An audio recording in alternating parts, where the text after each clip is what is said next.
Everyone, अगर आप भी export of goods and services कर रहे हैं या अगर कोई भी गुड्स एसईजेड में सप्लाई कर रहे हैं एंड अपना जीएसटी रिफंड वगैरह क्लेम करना चाहते हैं, तो आज की वीडियो में हम डिटेल में देखते हैं कि क्या क्या केसेस है जिसमें हम लोग जीएसटी रिफंड क्लेम कर सकते हैं, क्या क्या डॉक्यूमेंटेशन लगेंगे एंड क्या उसका कंप्लीट प्रोसेस है। तो चलो देखते हैं डिटेल में। अगर आप जीएसटी रिफंड के लिए अगर अप्लाई करते हैं तो हर केसेस में अगर आप जीएसटी रिफंड के लिए अप्लाई नहीं कर सकते। काफी फ्यू केसेस ही है जिसमें आप जीएसटी रिफंड के लिए अप्लाई कर सकते हैं। सबसे पहले है export of goods and services. अगर आप कोई भी गुड्स या सर्विसेज एक्सपोर्ट कर रहे हैं अंडर एलयूटी या बॉन्ड में, तो उस केसेस में आप जीएसटी रिफंड के लिए एप्लीकेशन कर सकते हैं। सेकेंड है ड्यूटी इन्वर्टेड स्ट्रक्चर। मीन्स अगर आप कोई भी मतलब परचेज कर रहे हैं जिसमें आपने जीएसटी 18% देकर उस चीज को परचेज किया है, एंड वही अगर आप जब उसको सेल करते तो आपका मतलब जो सेलिंग में जीएसटी 5% लग रहा है, तो उस केस में ड्यूटी इन्वर्टेड होने की वजह से आप रिफंड के लिए प्रोसीड कर सकते हैं।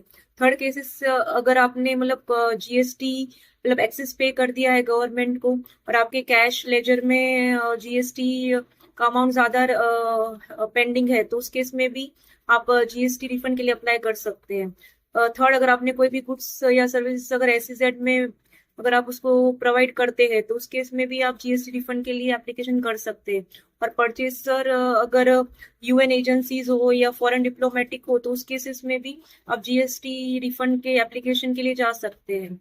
तो जनरली कोई भी अगर पर्सन अगर जीएसटी रिफंड के लिए जाता है, तो उसका जो टाइम लिमिट है वो within 2 years from the relevant date है। मतलब कि अगर वो कोई भी पर्सन को अगर रिफंड वगैरह क्लेम करना रहेगा, तो वो 2 साल के अंतर्गत में मतलब वो रिफंड क्लेम कर सकता है। सपोज अगर कोई भी पर्सन है जिसने अगर अपना जीएसटी रजिस्ट्रेशन अगर 2023 में लिया हुआ है, अप्रैल 2023 में लिया हुआ है, और अगर अभी उसको अप टू अक्टूबर मंथ तक का जीएसटी रिफंड वगैरह क्लेम करना है, अगर वो एक्सपोर्टर है और उसको अगर अक्टूबर मंथ का जीएसटी रिफंड वगैरह क्लेम करना है अप टू अक्टूबर मंथ के लिए, तो वो मतलब सिर्फ 2 years का जितना भी रिफंड बन रहा होगा उतना वो क्लेम कर पाएगा। सपोज वो 1 नवंबर से लेके अगर अभी तक का उसे करना है, तो 1 नवंबर 2023 से लेके 1 नवंबर 2025 तक का वो अभी रिफंड क्लेम कर पाएगा। उसके पुराने का जो रिफंड है वो मतलब उसमें वो क्लेम नहीं कर पाएगा।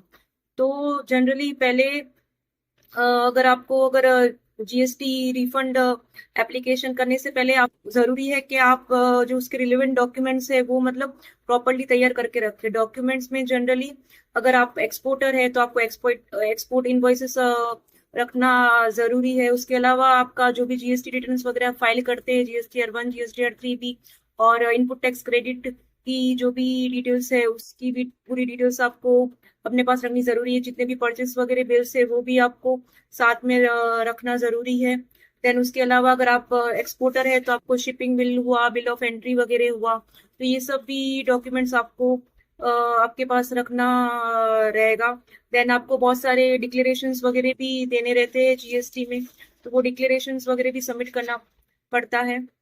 एंड उसके अलावा मतलब जब आप जीएसटी के लिए अप्लाई करते हैं, तो वहां पे मतलब आपको एक ऑफलाइन यूटिलिटी भी रहती है, जो मतलब आपको स्टेटमेंट फ्री फाइल करना पड़ता है। तो उसकी डिटेल्स के लिए भी आपको सब कुछ वर्किंग वगैरह करनी पड़ती है।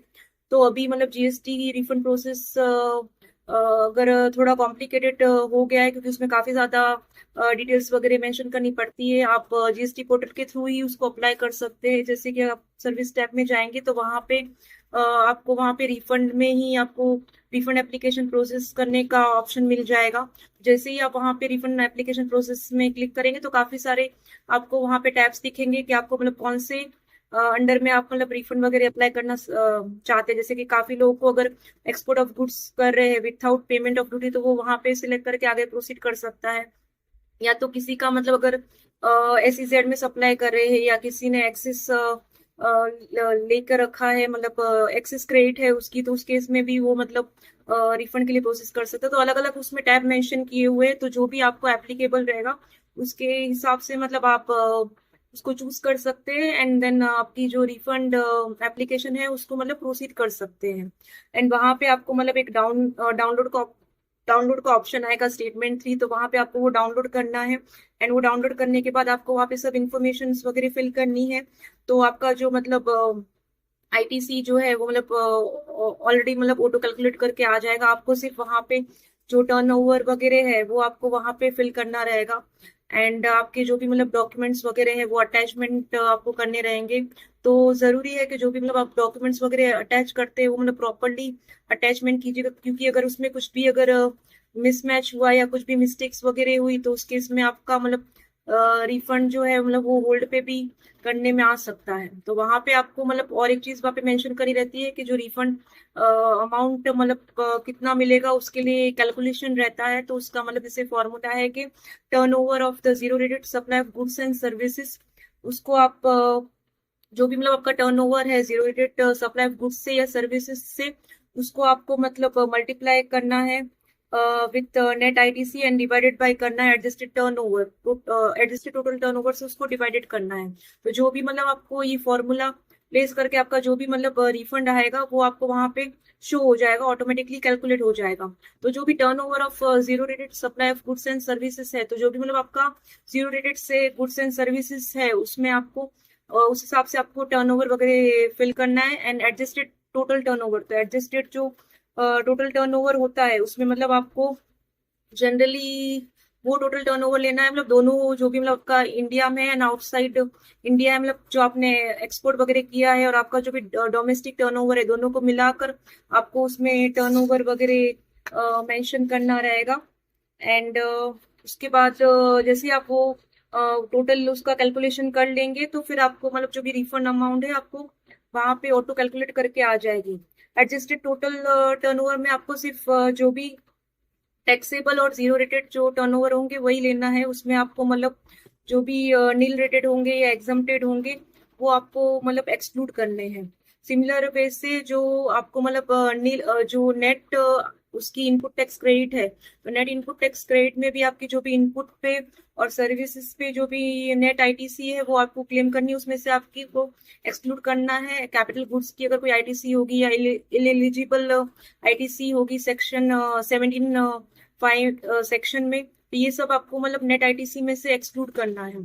तो मतलब उसका एक फॉर्मूला जो कैलकुलेशन का है वो थोड़ा मतलब टफ है, तो वो उसको कैसे कैलकुलेट करना है वो उसके लिए आपको मतलब पूरी वर्किंग वगैरह बनानी पड़ेगी, तो ही मतलब आप उसको प्रॉपरली उसको कैलकुलेट कर पाएंगे। तो जरूरी है कि जब भी अगर आप रिफंड का प्रोसेस के लिए मतलब अगर आप फाइल करते हैं तो आपके पास जो भी मतलब इंपॉर्टेंट और रिलेवेंट डॉक्यूमेंट है वो आप रेडी रखिए, आपकी जो वर्किंग शीट वगैरह है वो रेडी रखिए, और उसके बाद ही मतलब आप अपना रिफंड क्लेम के लिए प्रोसीड कीजिए। क्योंकि अगर उसमें कुछ भी मिस्टेक्स वगैरह हुई तो आपका जो रिफंड है वो मतलब होल्ड पे भी रह सकता है। तो पहले तो मतलब ये जो आपको मतलब रिफंड एप्लीकेशन सबमिट होती है, देन उसके बाद डिपार्टमेंट उसको स्क्रूटनाइज वगैरह करता है, एंड देन रिफंड ऑर्डर वगैरह जो है उसमें पास होता है। तो जैसे ही रिफंड ऑर्डर अगर आपका पास हो गया तो आपको मतलब पेमेंट इशू हो जाता है। जनरली 60 डेज लगते हैं पेमेंट वगैरह इशू होने में। अगर कुछ भी अगर मिस्टेक्स वगैरह हुई तो डिपार्टमेंट की तरफ से डेफिशिएंसी का नोटिस वगैरह भी आता है। तो अगर आपको भी अगर रिफंड रिलेटेड कुछ भी इंक्वायरी रहेगी जीएसटी में तो आप हमारे फर्म एनएस टैक्स कंसल्टेंसी को कांटेक्ट कर सकते हैं। और उसके अलावा अगर हमारी कोई और भी सर्विस अगर आपको अवेल करनी है तो आप हमारे फर्म को कांटेक्ट करें। Thank you.